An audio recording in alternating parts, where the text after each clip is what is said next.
খাবার, স্বাস্থ্য, শিক্ষা সমস্ত দিক থেকে নিরাপত্তা বা দিতে পারবে।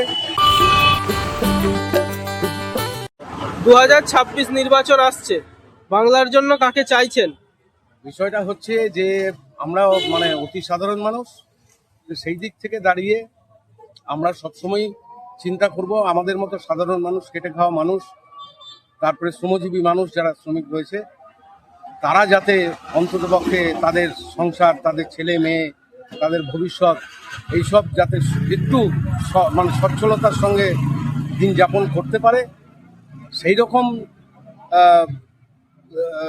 দল যদি আসে কোনো ব্যাপার না, ঠিক আছে। আমরা সেটাই চাইবো যে আমাদেরকে সব দিক থেকে সাধারণ নাগরিকদের নিরাপত্তা থেকে আরম্ভ করে খাদ্য খাবার, স্বাস্থ্য, শিক্ষা সমস্ত দিক থেকে নিরাপত্তা বা দিতে পারবে, আমরা তাকেই করবো। আর তারপরে হচ্ছে ভোটের এখনো অনেক দিন বাকি, এখনো ভোটের শেষ সময় পর্যন্ত অপেক্ষা করতে হবে, কার কি ভূমিকা সেটা দেখতে হবে, দেখে তারপরে সিদ্ধান্ত নিতে তো বেশিক্ষণ সময় লাগে না।